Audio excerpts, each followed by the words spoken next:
Welcome to the Financial Traders Hub. We're currently doing our weekly webinar series for our Discord server members.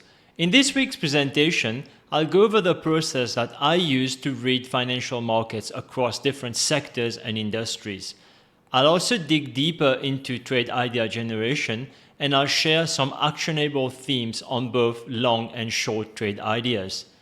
With the upcoming earnings season, I'll also give you some clues as to how to set yourself up for success.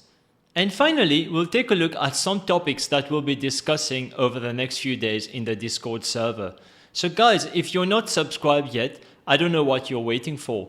Click the link below and I'll give you access to our Discord server for free. It's a great opportunity for you to learn about financial markets and have high quality discussions with the members within, including myself. We've got an insightful presentation, so strap in and be ready to learn some serious stuff that can make you a lot of money over your trading career. Before we get started, as you all know, this is not financial advice. This is purely for educational basis. You can read this disclaimer. You've seen it a few times now. So let's get started with some price action analysis. Last week, we looked at the bond yields, more particularly with the yield curve in the US becoming a little bit steeper at the long end. So nothing has changed from that perspective. So I'm not going to repeat that slide. But instead, what I want to keep looking at, two things. So the break-even rate, so basically the difference between the 10-year yield and the 2-year yield in the US, it keeps increasing and it's above zero. So if you would recall, for many months, if not more than a year now, we've had this break-even rate below zero, and it's been like a big story in the media that you've got an inverted yield curve, which means we need to have a recession and so on, which actually never happened. So now that it's breaking breaking out to the top, the narratives are shifting, and we're hearing stuff like the recession actually happens when the break-even rate starts to go above zero. It starts to steepen.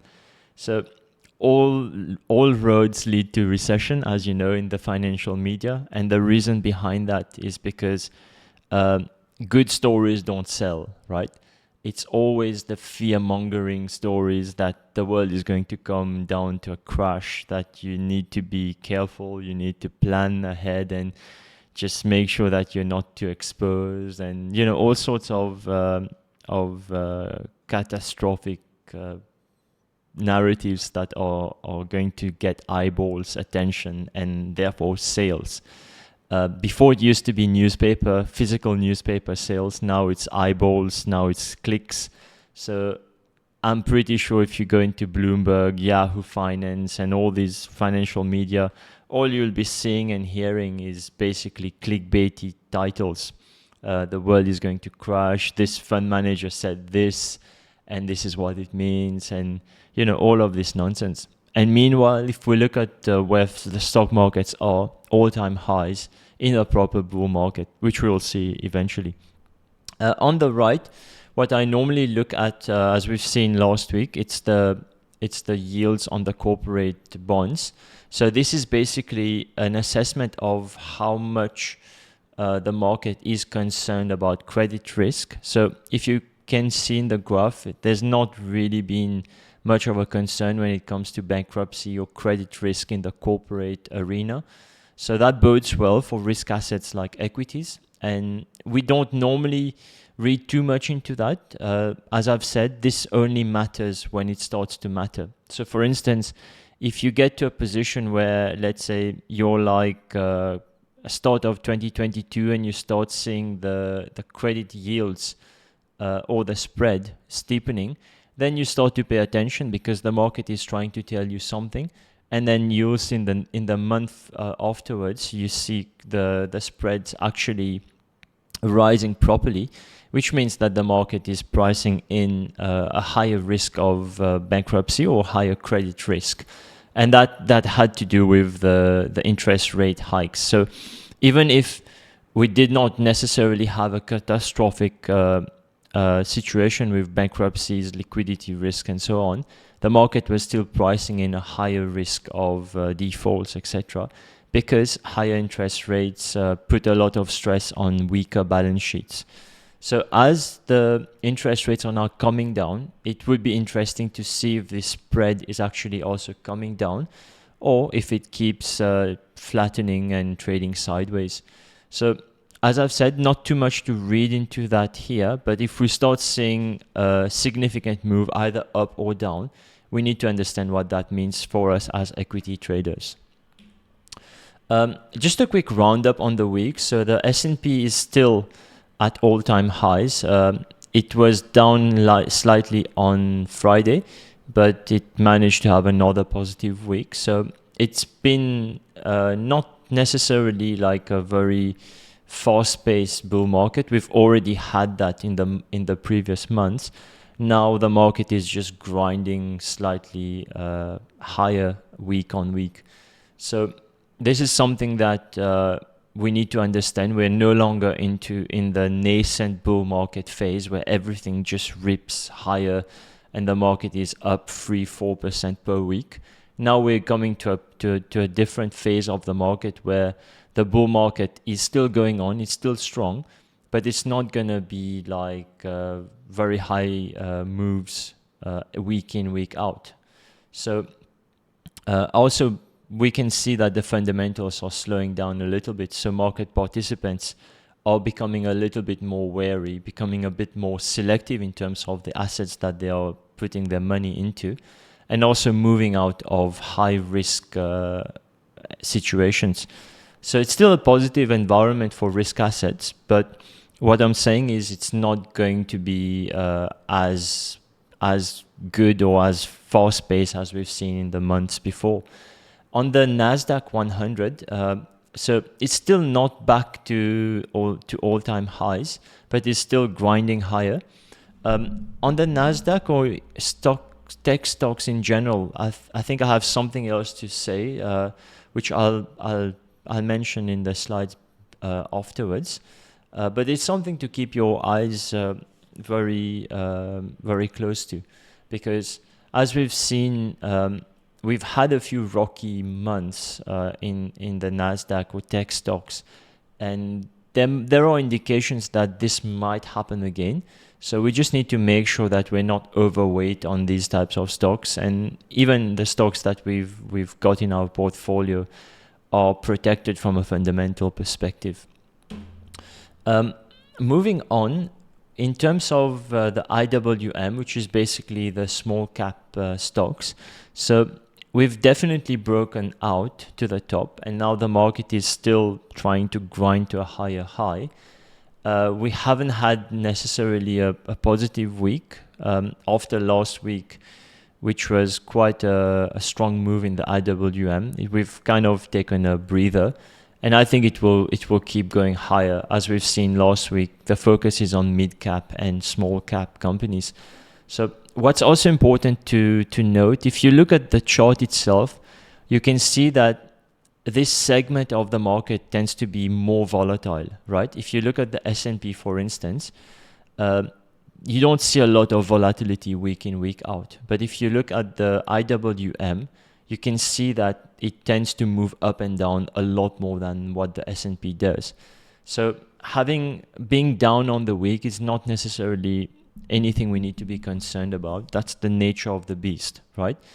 Whenever we are trading any currency, any equity or any indices, we need to understand the characteristics of that particular instrument. And in this case, we need to understand that these small cap stocks tend to have much higher volatility. So for instance, if we see, let's say, a down move by 4, 5, 6% on the week, like we've seen, let's say, 6 to 7 weeks before, it's not necessarily something that invalidates the bull market in these stocks. It's the nature of the beast. It will happen, and if you're overweight this sector, you also have to understand that you're taking in more volatility risk than with the other mid-cap or large-cap stocks. Moving on the right, we've got the RSP, which is basically a version of the S&P where all the stocks are equal weighted. So this gives us an indication of whether the bull market in the S&P is concentrated in the top companies, like the top 10 companies like the Amazon, Meta, Google, Microsoft, etc., or whether the rally is actually broadening out to the other 500 companies within the S&P 500, right? And as we've discussed for months now, this rally is definitely broadening out, and we can see this in the RSP. I think this is a positive sign for equities, because I don't believe that you can have a positive bull market in only the top 10, top 15, top 20 companies of the S&P. If that doesn't broaden out, I think there's a lot of concentration risk, and it's also an indication that maybe the economy is not as healthy as the top 10, 20 companies are showing. And if you're only looking at the S&P, which is market cap weighted, it's not going to be necessarily reflective of whether the rally is broadening out or not. So this is why we tend to look at these, what we call indicators of breadth within the stock market. So looking at an equal weighted index helps us. There are other indicators for breadth as well, but I'm not going to go too much into that for now, right? Next, moving on, let's try and see what capital has been doing on a weekly basis. So we can see that almost all the segments have been down with respect to the S&P. I think nothing much to read here. It's probably just a weekly adjustment of portfolios. So what we've seen is the recovery in the growth segment, mid-cap and small-cap segments have been stalled. I would not be surprised that next week we're seeing a totally different picture.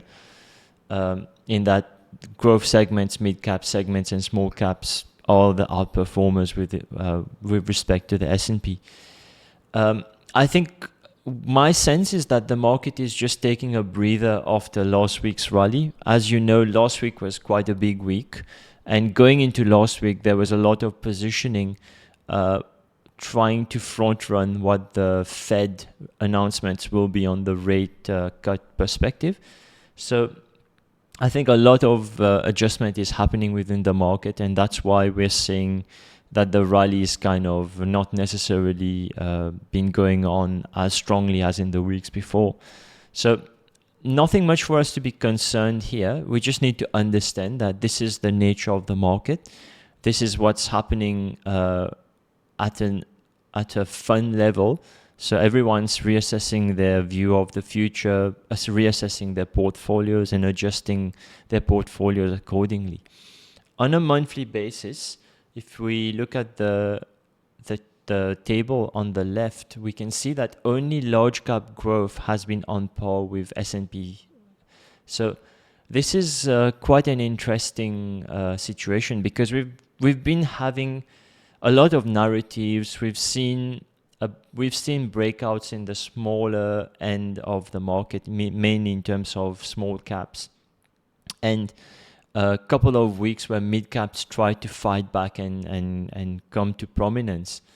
But if you look on a monthly basis, all of this is basically translating into it's only large cap growth segment that has performed on par with S&P. So a lot of movement, but not necessarily a lot of progress, you see.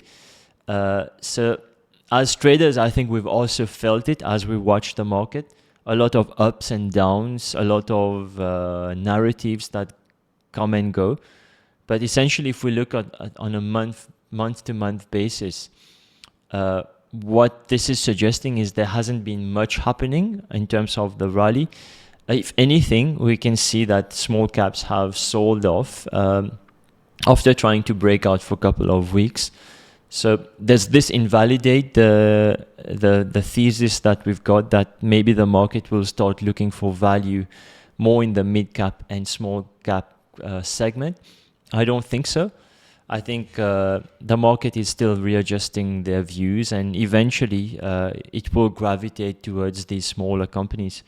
And the reason I say this is because the large cap segment has by and large been overplayed.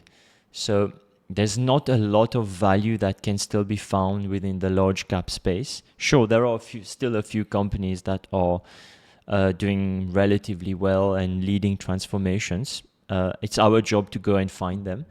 But as a segment, I think there is a big risk of rotation out of large caps into the more value type segments, or into segments which have been kind of underlooked, underexplored, as everyone was focusing on the large cap segment.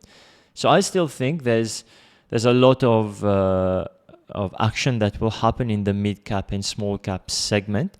And particularly, we might see that when it comes to earnings season, because that's when more information comes out into the market. People get an opportunity to reassess their views on different companies and adjust their portfolios accordingly. There is this concept in the mid and small cap segment, which is called GARP. So this is basically an abbreviation for growth at a reasonable price. I think my sense is, and then that comes from watching the market and also speaking to a lot of market participants, my sense is that there is a lot more focus in terms of finding value in the market, not necessarily the traditional value investor type approach where you're basically buying low PEs. That's not what I mean. When I'm talking about value here is not overpaying for companies and trying to get reasonable growth at a reasonable valuation, or even at a valuation that is sometimes deemed to be too good to be true. And the reason behind that would be because these stocks have been underlooked, underexplored, and people don't necessarily own them in their portfolios. But the thesis that we're putting forward is that from here onwards, the market will gravitate a little bit more towards these companies. And as they get more attention, people are buying more of these companies, the share prices will tend to re-rate upwards. It's still a hypothesis, so we need to see actual confirmation of that happening before we start allocating a lot more of our portfolios towards these types of companies. But more importantly, what I'm also saying is, start doing your research, start directing your focus to these companies well ahead of the market. Find a few companies that you think might be interesting in these spaces. Have a little bit of exposure in your portfolio. You don't necessarily need to go crazy with like 10, 12 mid-cap, small-cap companies. One or two is just, it's reasonable. And if you're playing it with options, you only need one or two. That's enough to give you like supercharged returns. This is literally the same thing, but just expressed as a chart on a quarter-to-date basis. So as we can see, so the mid-cap growth and the mid-cap growth and the small-cap, I think it's small-cap core, they are still underperforming on a quarterly basis. So still a bit of catching up for mid-cap companies to do. A lot of them have already moved. What we're looking at here is on an index level. So basically, we're looking at an average of all the companies within the mid-cap space.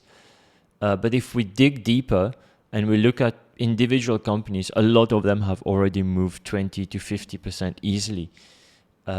And we're not yet seeing it at an average, on an average level, but it doesn't mean that the moves are not happening under the hood, right? And as I've said, I think small cap will keep getting more attention, and this should be a healthy hunting ground for us as longs.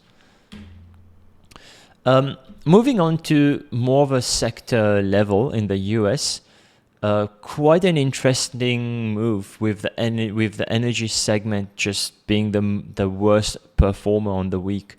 So you would remember last week that energy had kind of come back after selling off quite significantly in the weeks before. So a lot of people were still wondering if they should be shorting energy stocks or oil and gas stocks and so on.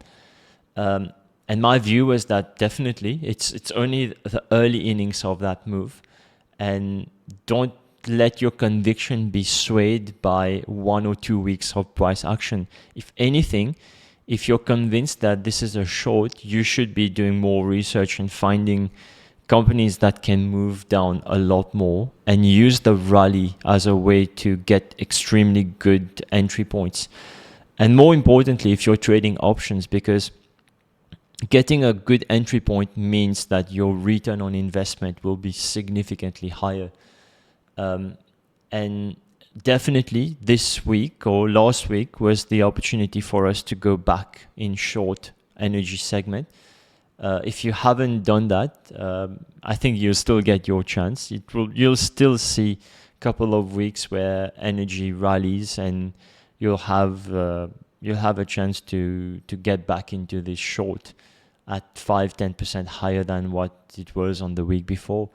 Especially as we come into earnings, I think we'll get a lot of volatility. A lot of these companies will report. Some of them will rally significantly. Some of them will just fizzle out, because essentially what we're seeing now with the sell-off, it's a reflection of the oil price coming down. So a lot of people are readjusting their expectations when it comes to earnings for these oil and gas companies. Of course, their earnings are very much tied to the oil price, right? And if that's coming down, it makes sense that they start selling a lot of these stocks. But what we haven't yet seen is the sell-off that's led to actual earnings deteriorating, and these companies putting out guidance that the next few quarters will be a bit rocky and would definitely not be to investors' previous expectations. So that's why I say it's still early innings in that space. And there's so much dispersion that if you do your work correctly, you'll be able to find longs and shorts within that space. So that's a bit of homework for you to do. There's a lot of money to be made in this space. Trust me on that. Moving on, I think last week we discussed that the consumer discretionary sector has been strong for a number of weeks now. And what we saw in this week's performance is same type of trend as we've seen in the past few weeks. And also on Friday, if you would recall, we got an update of the US consumer index. So it was revised slightly upwards from mid-September, which is a positive for the consumer discretionary space. I think the market is kind of a little bit ahead of the actual economic releases here. I think the market is quite bullish on a recovery in the US, and that shows up in the way they're positioned for the consumer discretionary segment. So that's the benefit of doing these price action analysis week in, week out, because if you only look at the snapshot for 1 week, there's not much that you can glean from that. But if you actually look at it week in, week out, you'll start seeing how the ebbs and flows of capital are trying to tell you a story. And that story would tend to be very different from the narratives that you hear or read about in the financial media. So very important to keep in touch with whatever is happening in the market. Again, within the consumer discretionary space, I think there are some very good trades to be had. I was looking at a company called Wayfair. It's predominantly a furniture reseller.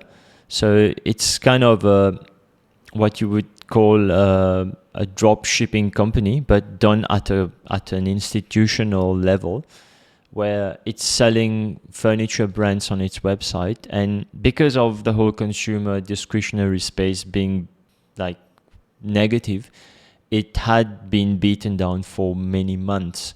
Now it looks like it's about to break out, and this might be a situation that you might want to look at a bit more closely, or even look at other peers within the consumer discretionary space where you think that the consumer is still strong and that they might be able to beat expectations of analysts and investors.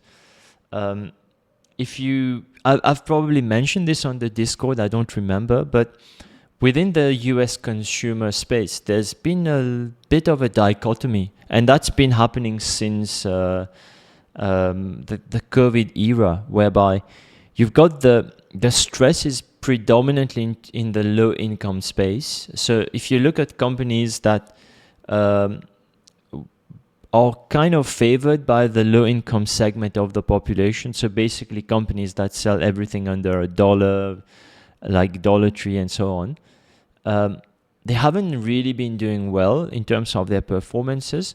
But if you look at companies that are more exposed to the higher income segment of the population, these companies have actually been growing revenues and earnings.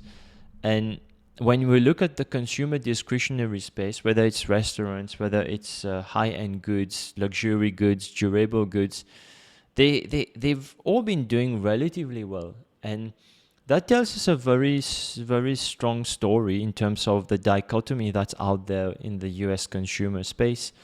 Of course, there's a bit of stress as well, as we've seen with delinquencies, on credit cards, autos, etc. But I still believe there are pockets within this consumer discretionary space which will stay strong, even if we have a little bit of a slowdown here. And that's not necessarily yet priced in by the market. So a lot of homework for you guys to do. Again, it's another space where you can find good longs and shorts and basically take very little risk because you're long and short something from the same sector. So it's not something I've discussed before, but as an example, let's say you're long a company. You're basically taking three types of risk. One is the market risk. So if the S&P goes up and down. The second is the sector risk. So if that particular sector goes up and down, the company stock price will also vary with respect to that. And thirdly, it's the company risk itself. So idiosyncratic risk that comes from the company, the management, the balance sheet, its own operating models, and so on. So whenever you buy a company, you're taking these three risks. And the opposite is also true. Whenever you're shorting a company, you're shorting these three risks, right? So if you have what we call an intra-sector spread, so basically, let's say you're long something in consumer discretionary, short something else in consumer discretionary, you've basically hedged out your market risk and sector risk. And essentially, you're just playing this company-specific risk on both your long and short. So that's quite an interesting way of setting yourself up, especially in a market where we're seeing increasing dispersion. So what I mean by increasing dispersion is basically that the market is now appreciating companies based on their fundamentals. So if your fundamentals are weakening, then the market will not give you credit for that. If your fundamentals are improving, the market will give you a lot of credit for that. So these companies would go up while the others will go down. And as absolute returns traders, we don't really care much about anything else except from the returns that we can make. And if we're able to find the outperformers and find the underperformers, that sets us up for significant returns with not necessarily taking a lot of risk within the portfolio. Of course, if you're trading options, it's a different topic altogether. It's still applicable, but there's a lot of other things that come into the mix. So it's not necessarily like a one-to-one hedge that you're able to establish. But that's not something to get too much into now. It's just food for thought, just for you to understand how traders look at the market and how how they set themselves up in terms of these situations. Just bear with me. I think Bhavan is sending something. Okay, no, sorry. No, sorry. I think I'm getting the notifications late on my phone. So let me continue. Moving on. So we've seen a lot of sectors or segments of the market that had been doing strongly for weeks. They've kind of taken a bit of a breather, as I've mentioned. And the real estate segment is also not different.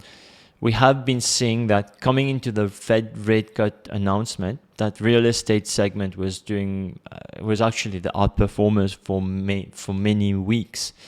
And now we're seeing that there's a little bit of a calming down that's happening within that segment. So I think people are just taking profits and maybe just reassessing their views on the real estate segment.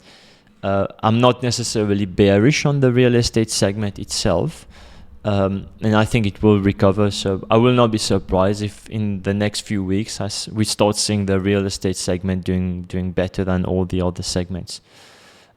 One thing that's been surprising me is the materials and industrials sector. So they've been holding up relatively well, and that's even in the face of slowing PMIs. And the slowing PMIs is not just in the US, it's in Europe and it's mainly across the globe, right? Except for few countries where PMIs have been on the rise.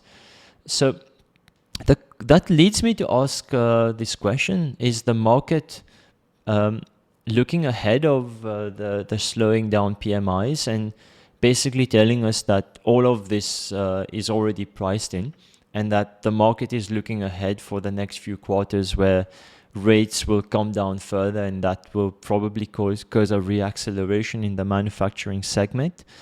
I think it's a bit too early to tell, but if I look at the price action, this is what I'm kind of reading. Of course, there's a bit of mix in terms of the price action, because these have also been heavily shorted sectors. So as people are taking profits or short covering, getting short squeezed, that will also cause a bit of a rally. But to see these sectors rallying weeks in, week out in the face of slowing PMIs, I think it has to be a little bit of a deeper story than just technical moves that are happening in the market. So again, as you go into trade idea generation, that's something to look at. One of the companies that we discussed a few months ago was Tronox Holdings. So if you look at the share price, it was totally decimated around July and August, and now it's kind of coming back. So if I'm not mistaken, it's probably trading around $14, and analysts used to have a target of $18 to $20 to $22. So if there is a recovery happening under the surface, these would be companies that will actually be leading the recovery. And it might be a good idea to just review that situation and see whether there is opportunity to be bullish on these companies again. Because at this point in time, no one's really looking at them. And you can easily get a very good entry price, and on earnings you might easily get a good 15, 20, 30% pop, which will be great for your portfolio performance. So again, what we're trying to do with this price action analysis is read the tea leaves, get a little bit of an understanding of what the market is trying to say to us week in, week out, and use that intel to direct our trade idea generation into areas that the market will be focusing on or is currently focusing on.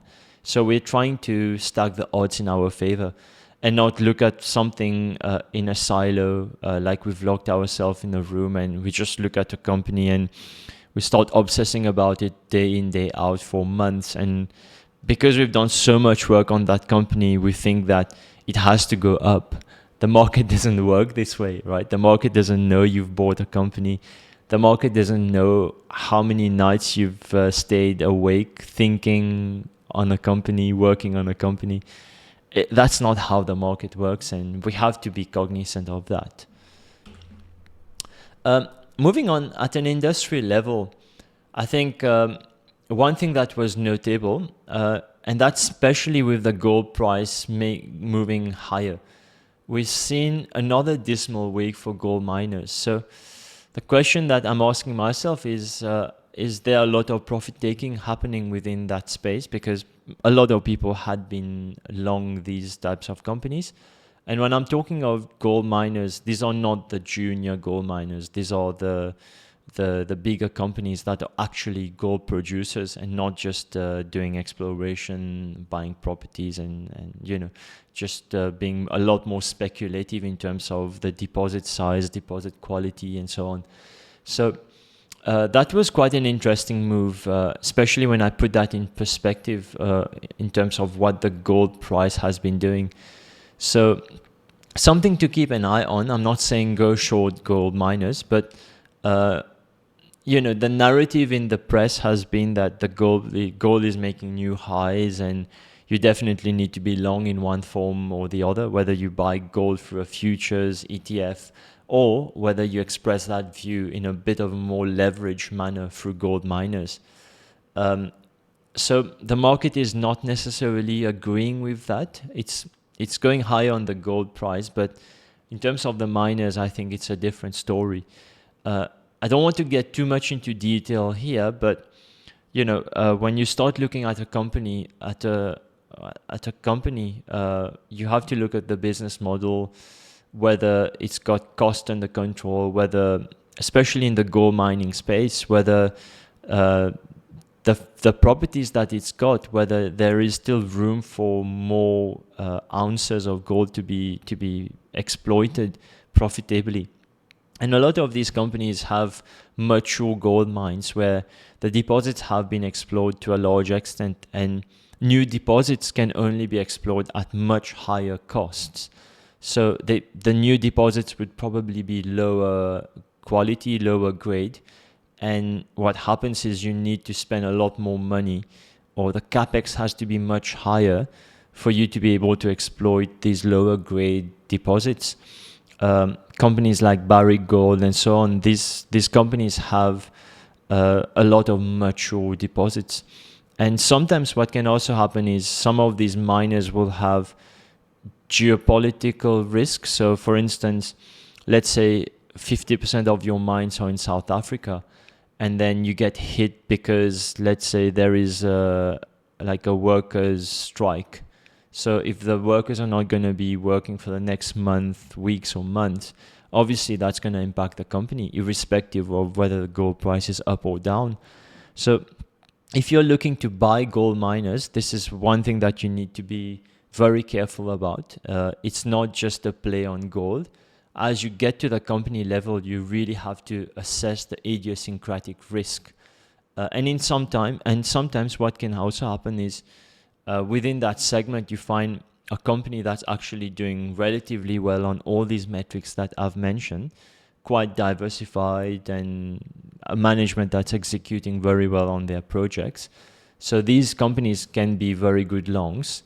And I would probably advise to stay away from companies where you don't understand what they're doing, or if you don't necessarily have expertise in terms of looking at gold miners, probably something to stay away from.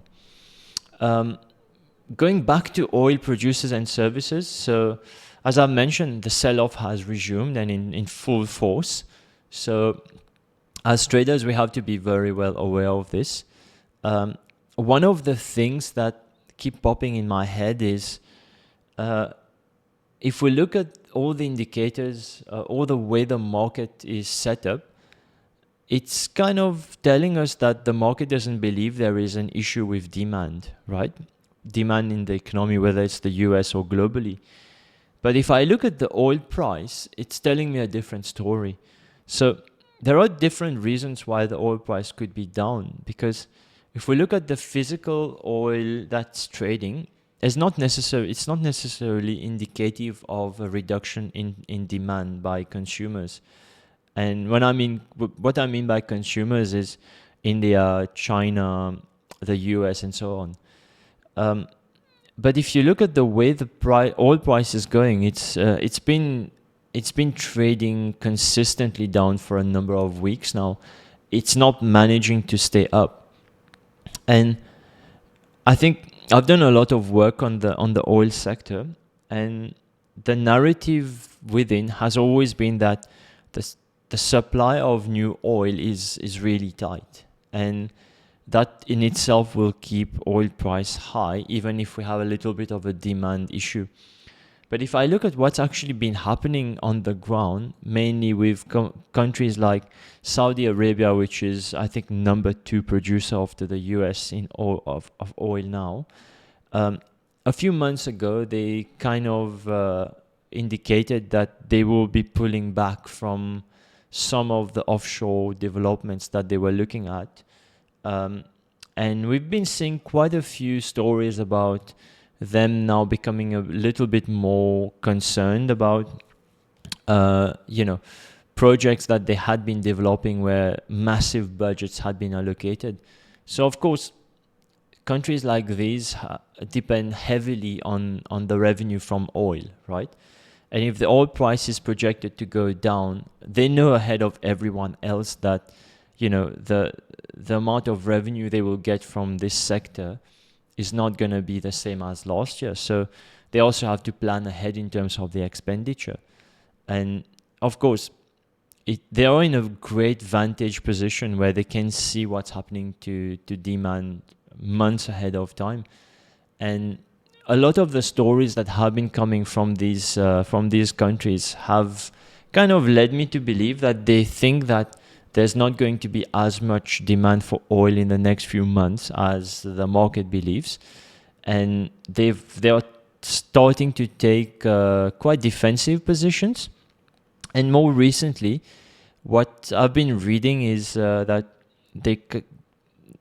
for many years now, a lot of these OPEC countries have been very disciplined in terms of how much oil they produce, right?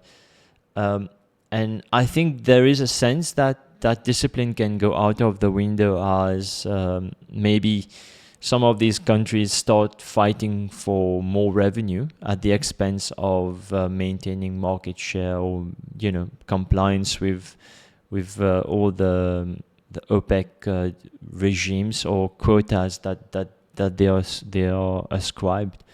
So that's just a thought for now. I think we need to keep watching this space and see actually what happens on the ground. I don't think they will just go out and get crazy with oil production. I think Saudi has realized that there is a lot of benefit in maintaining the discipline within OPEC producing oil producing countries, and they have been leading by example.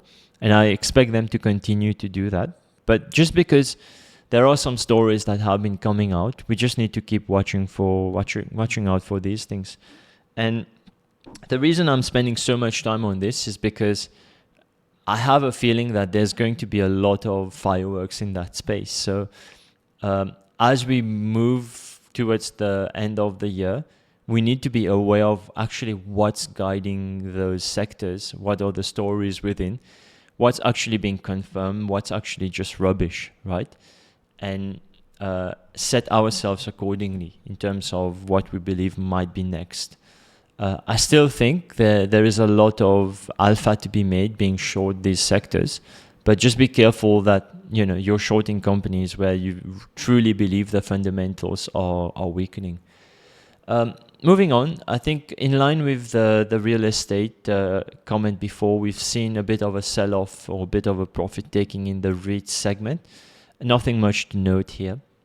The home builders is another one that I'm definitely going to be watching. I think there's a lot that has been priced in by the market from a rate cut perspective. But I'm not necessarily seeing a lot of traction happening within the home builders or the building materials space. So what I'm seeing is there is probably a bit of a gap between expectations and what's actually happening on the ground. Interest rates are still high from a historical perspective. I think these sectors will need interest rates to go down significantly more, before they start getting a bit of a stimulative effect from the rate cuts. So I'm not necessarily bought into the theory that rate cuts are good for these companies at an immediate, on an immediate time scale. But if the market is kind of looking ahead of, the next few quarters that might be difficult for these companies, with the expectations that maybe starting 2025, rates will be much lower and these companies will start getting a lot of demand because mortgage rates are lower, etc. And if the market is positioned in that manner, I also don't want to be arguing with the market, right? I think there's a lot of uncertainty related to the US elections, because depending on whichever side wins the election, there is a big difference in terms of their policies, right? So as an example, we've got one side that's been saying to people that they will give $25,000 to first-time homeowners just to stimulate demand or make it more affordable for that segment to be able to own a house. And then we've got the other party that's saying that once they come to power, they will get the oil price to come down significantly. So between these two camps, there are massive policy differences, whether it's local policies or whether it's foreign affairs. The only thing they both agree on is, and there's bipartisan support on this, is regarding China and their stance towards China, which is not a positive one. So I think that's the only thing that I can see these two agreeing. And I think we'll come to know a lot more once the elections are over and we start seeing how the market reacts from there onwards. Another segment that's been kind of cooling down is the software and internet stocks. So they've had very strong weeks where coming into the rate cut, people were positioned for re-rating upwards of the sector. So we have to be aware of that and not read too much into the cooling down. Of course, within that segment, I still believe there are very good longs and shorts to be had. So do your work. And I think I'm going to be focusing a lot more on these software and tech stocks in the Discord server, because I get a sense that a lot of the nuggets that I'm sharing, it's probably still too high level for members to catch on and then to do their work independently. And if I have that feeling, it doesn't do a lot of harm to do a bit more of a hand-holding exercise. Because at the end of the day, what I want members to become is independent trade idea generators. But I do recognize that the path is not easy. It's quite a steep slope. And I don't mind getting a little bit more involved just to push you up the slope as and when you need a bit more support. So, and that's something maybe that we can explore in the Q&A segment, whereby you can give me a sense of how much hand-holding / spoon feeding you'd like versus the situation now, and what's the best way to help you bridge the gap. Because at the end of the day, the Discord server it's for you, right? It's to get you to level up. And the way I look at learning is it's a little bit like climbing stairs, right? The reason we have small steps on the stairs is because, when it was designed in a way that, the steps are not too high. So some people just give up and they're like, no, I never want to go up these stairs. They've designed it in a way that every single individual is able to just climb up the stair almost seamlessly. But that's for later. moving on, I think I spoke about this last week in terms of the agriculture segment.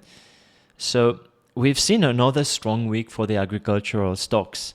And again, I think in the Discord server, we've been focused a lot on agriculture, mainly the ones that are delivering or manufacturing farm equipment and machinery.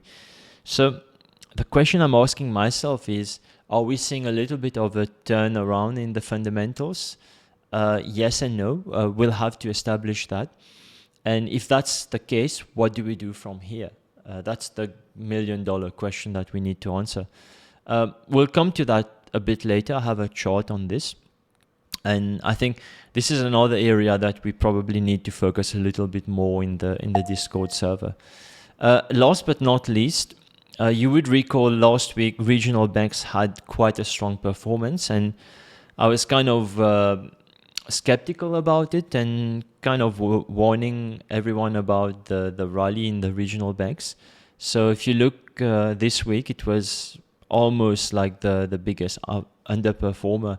So regional banks have a lot of issues on their balance sheets, mainly with commercial real estate debt, and also a lot of the delinquency talk and all of that will impact these banks a lot more than they will impact someone like a major investment bank like JP Morgan, Goldman Sachs, and so on, or even like a global bank like Bank of America, and so on and so forth. So that might be an area where we start looking for shorts, or we just find companies that could be good hedges if the market were to go down a few percent points. Moving on to agriculture now. So last week I did mention that we are seeing a bit of a recovery in agricultural commodity prices.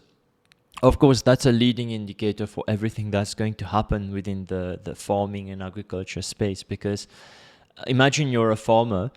If you need to make big investments in your farm or farm equipment and fertilizers and so on, you will look at the agricultural commodity prices, mainly soybean and cattle and corn, right?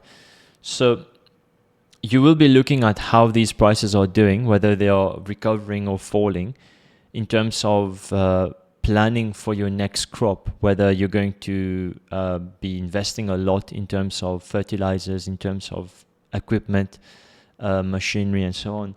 So as an example, if prices are not doing well, you'll try to use as little fertilizer as possible, because the relationship between fertilizer usage and the yield that you get on the crop is not necessarily linear. So there are some graphs, and I'll probably share it in the Discord server, whereby if you take into consideration the prices of these agricultural commodities, as well as the yield relationship with the amount of fertilizers that you're using, which is not linear, then you're able to establish what is the optimal amount of fertilizers that you should use, mainly from the perspective of economics, right?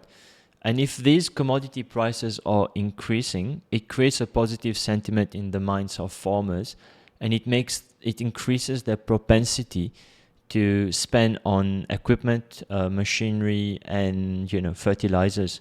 So going into the next crop season, we need to understand how these commodity prices are doing, because that plays into the sentiment and also the capital investments that these farmers would be willing to make. At the end of the day, the reason they do all of this is to be able to maximize their profits, right?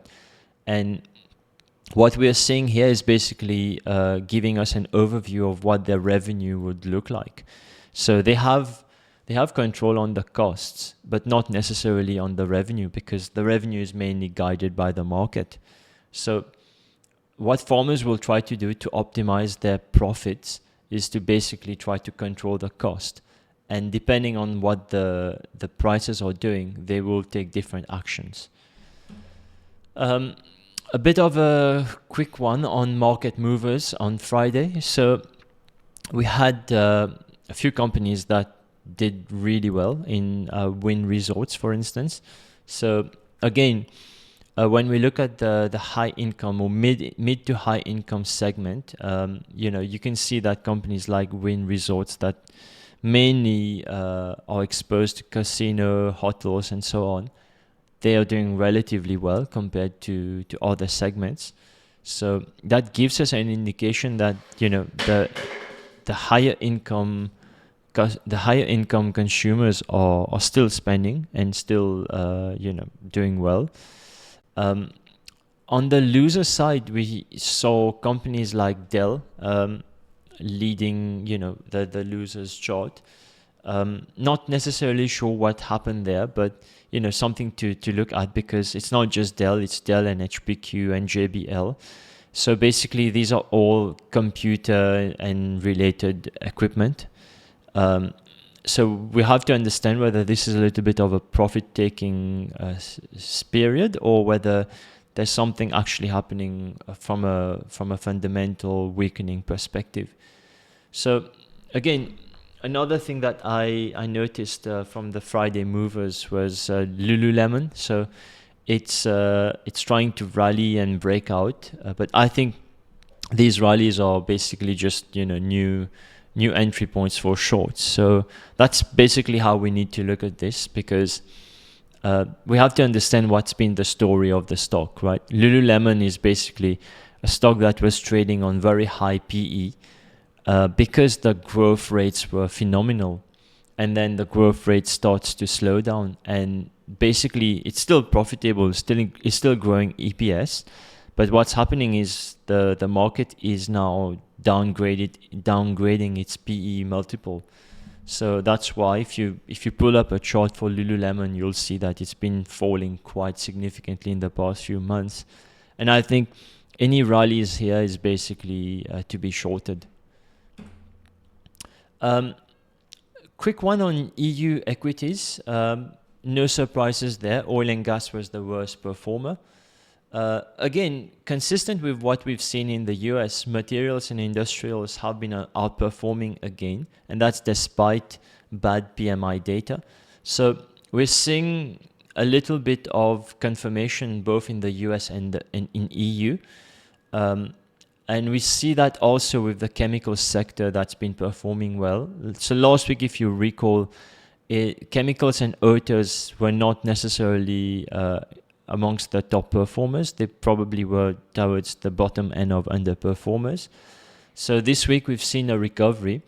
And if I look at the price action here, it kind of indicates that it's a little bit of a risk-on rally, especially with how materials and industrials have been outperforming. So I don't want to read too much into that. A lot of things that I just take note of.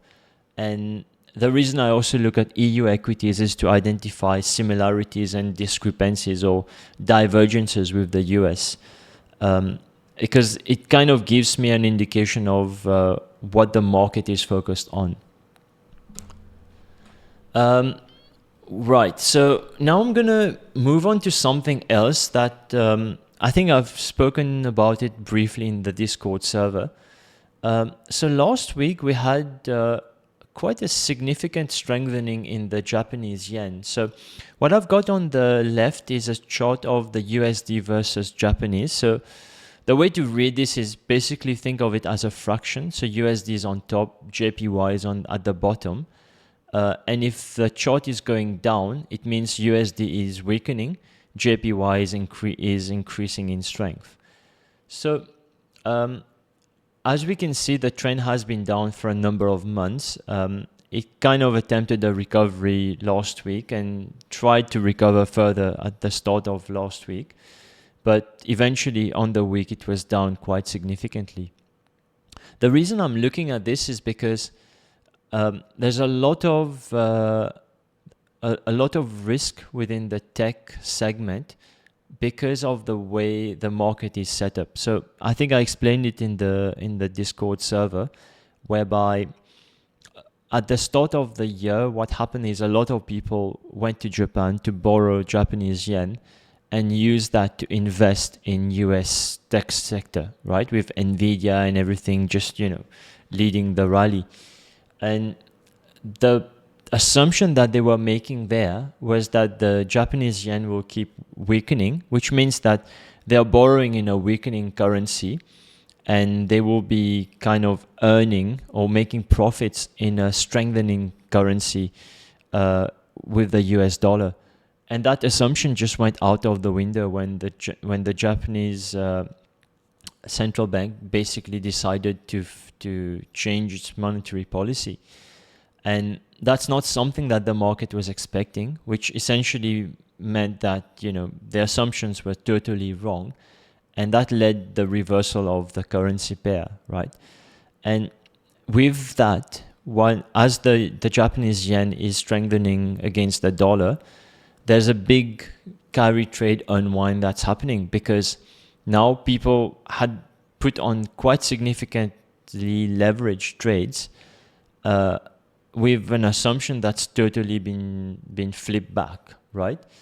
And basically what that means is they have to sell off their tech stocks, get the dollars, then exchange it into Japanese yen to close their loans in Japanese yen, right? And as they're doing this whole transaction, if the currency pair is moving against them, their profit margin is decreasing, or even, some of them will be making losses.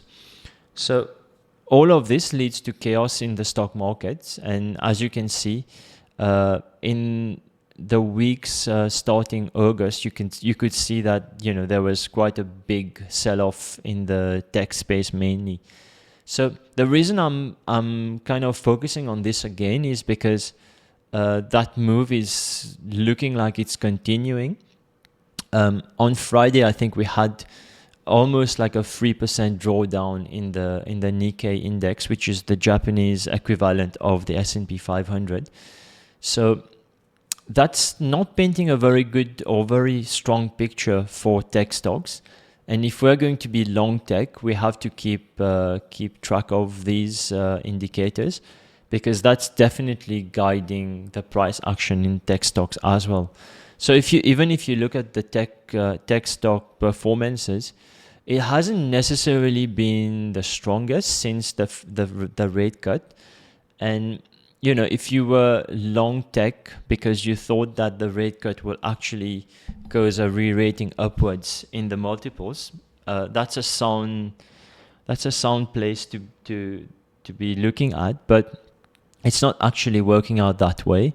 I think a lot of that had already been priced in, and now what's guiding the price action in these stocks is basically these ebbs and flows, and it's not something that's obvious to us if we don't know exactly what's driving these flows, right?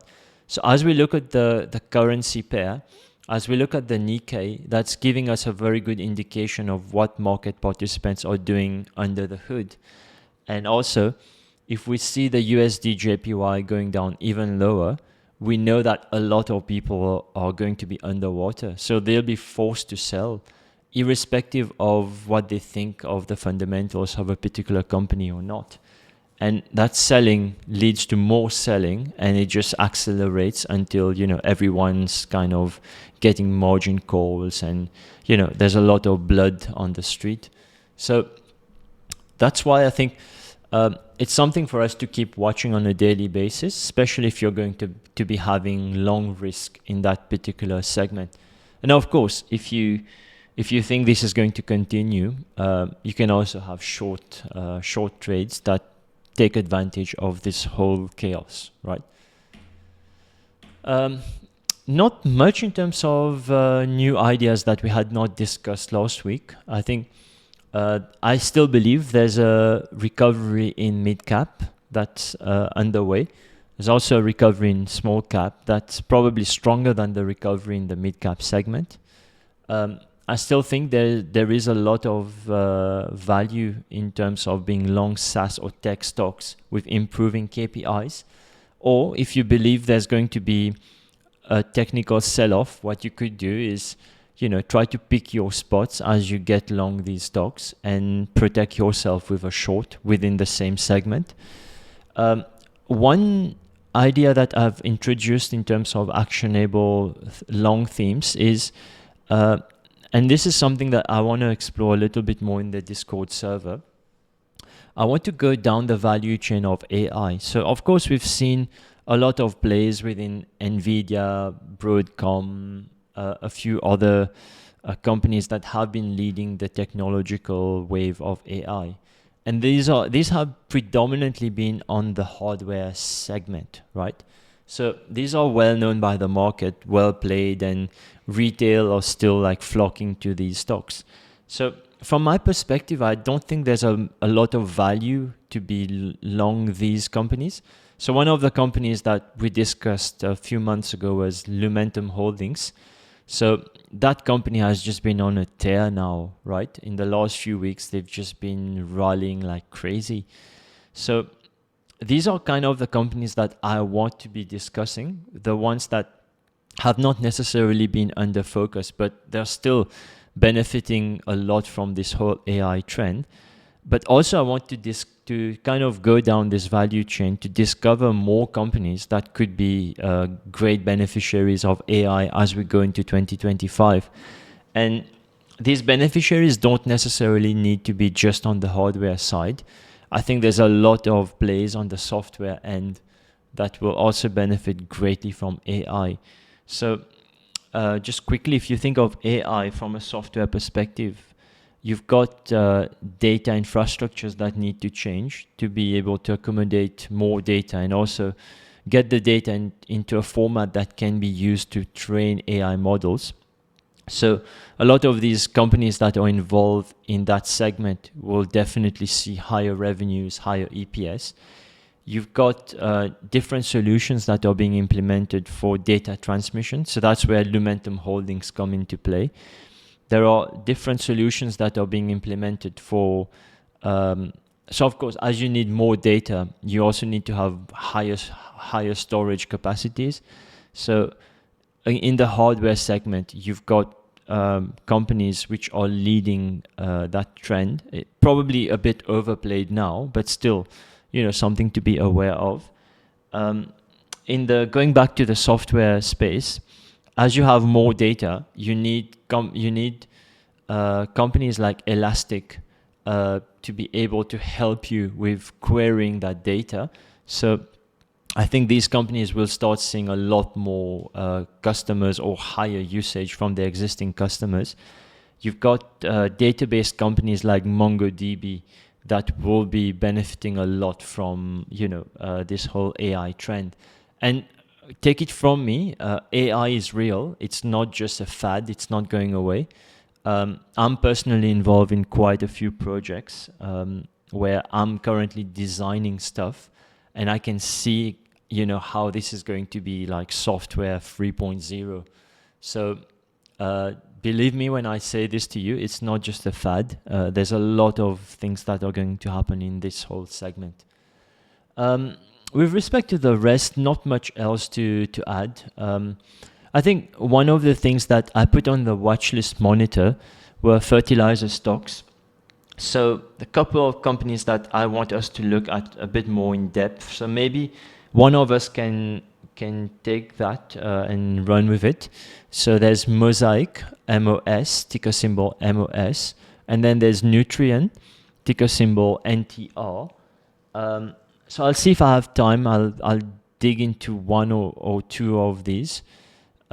Because as I've mentioned, I think if we see a recovery in agricultural commodity prices, the first space to recover will be the fertilizer space. And then probably later on, we'll see the higher end farming equipment and so on recovering. Because remember, farmers have a choice when it comes to machinery. They can buy new, or they can buy second-hand, or they can even lease equipment. So if they're not necessarily bullish on the commodity prices, or they're still not convinced, they probably will not take out new loans and try to buy new equipment. I think they'll be a bit reluctant to do that.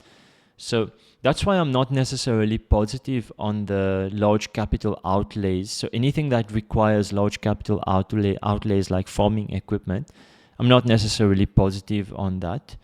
And I think if there's going to be a rally, it's probably going to be felt first in the fertilizer stocks, or any other end of the value chain for agriculture where you think it's not necessarily linked to high capital outlays.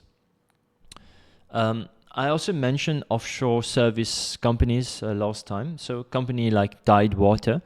There are a few others as well. You can start researching in that direction. I think with the oil price coming down, a lot of companies will also sell off because they are part of the sector, but their revenues are not necessarily directly linked to oil. So one such company would be Tidewater, where there is a bit of tightness in terms of the supply of their vessels, and the demand for their services will still be relatively high because they don't just work with offshore rigs. They also work with offshore wind turbine companies and so on. So they are not like 100% linked to the oil and gas sector, and definitely not. Their revenues are not directly linked to oil price. So that's where I think you might get some value. It might be worth to just do a bit of research just in case we have a recovery in that space. I think you could see easily 20-30% upside in these types of companies. On the short end, I think I've discussed quite a few of these. We've got a couple currently that we are trading, mainly with HR admin services. So we've discussed this at length in the Discord server with two companies, actually three companies, right? Insperity, what's the other one? Trinet, and the third one was KFY, Corn Ferry Services. I don't think Corn Ferry Services is a short. I think it's still in a spot where it's able to get its prices up, or at least protect against price cuts.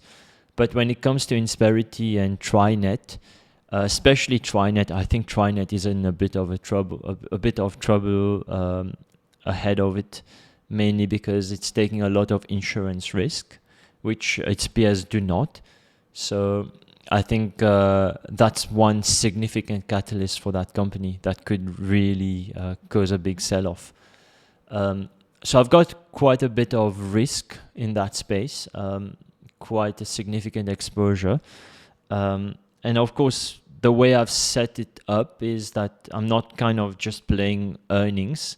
I'm giving the trade a bit of time. So my options are expiring in December. And I think by December, we'll be getting quite a few of these employment reports as well as the earnings of the company. And by that time, I think the market will appreciate that, there is significantly more risk in this company. One new point that I've introduced here is the short call center theme. So what do I mean by this? I'm not asking you to go look for shorts for call centers, but anything related to the call center value chain. It could be in terms of hardware or software. There are quite a few software that have significant exposures to call centers, and I think with the rise of AI, it's leading to kind of a revolution in the chatbot industry. So a lot of communication with clients had been through call centers, whether it's for lead generation, whether it's for support. And now a lot of these can be taken away from call centers, which are a lot more expensive to maintain, and brought to AI-powered chatbots. And the interesting thing here is with chatbots, you can always revise the knowledge base and retrain the chatbots, include new things and change the sequence. And it's quite powerful from that perspective.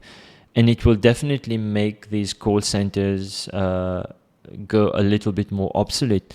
Also, one thing that I've noticed, and it was already quite established in the Western world, whereby cold calls were not necessarily viewed positively. So you have regulations against that. You have penalties that you can get if you just call people and you market things. And it's now being enforced in the Middle East as well. So I think it's becoming a little bit more of a world play now, whereby, cold calling people is no longer going to be entertained. So a lot of the work that call centers were also doing was in that area. And I think a lot of things are pointing in the direction where call centers become obsolete.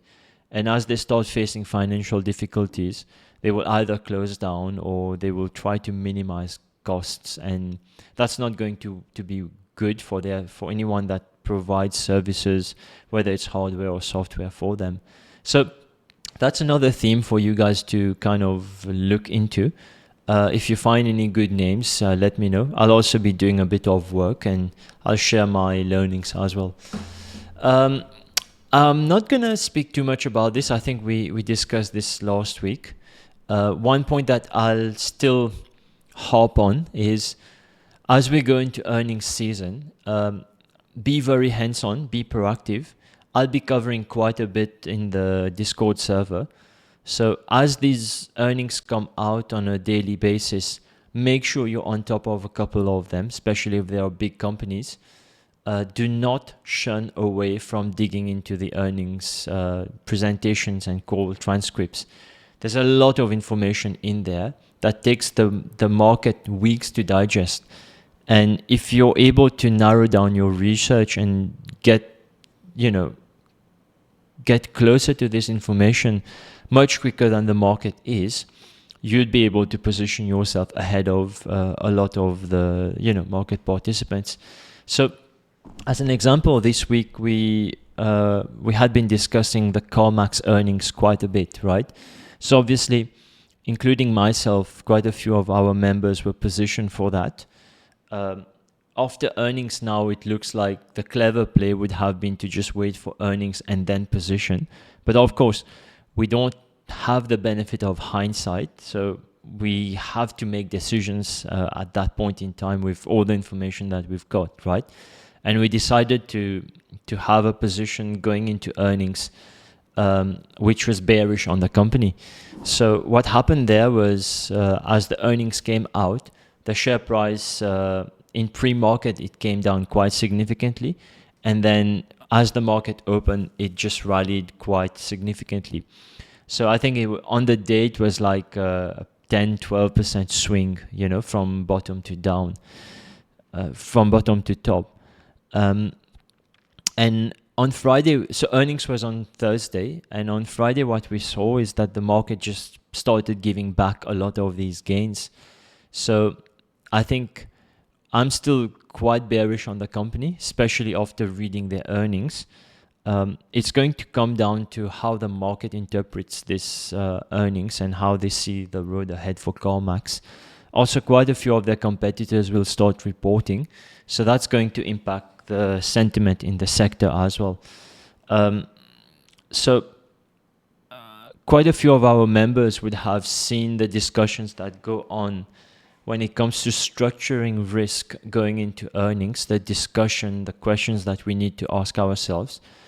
And once we understand how much we know and how much we don't, we structure the risk accordingly. And I think Bhavan would have seen how I kind of do it in my own portfolio, whereby even if the market goes against you on earnings day, you don't really care. You're basically just taking advantage of that move and, going into the market to either get a much better price or to either, take a little bit of profit from the whole move. So this is the benefit of doing it live, and that's why I always encourage people to participate very actively in all these discussions that we have on the threads, because the rule now is I'm only going to be involving people who have participated on an idea when it comes to structuring the risk, because I think it's only fair that I do it this way, because we have a number of members who don't really look at anything, and it's unfair to be involving them in the group discussions on structuring, because first of all, they don't understand the idea itself, the different parameters of the idea, the risks and so on. So any discussions in terms of structuring to mitigate these risks would just fly over their heads, right? And secondly, I think it's just a cardinal sin, you know. You should not be involving people who are not showing interest in things that are of tremendous value. That's my core belief, right? And if you feel bad about this, that's your problem to solve, not mine, right?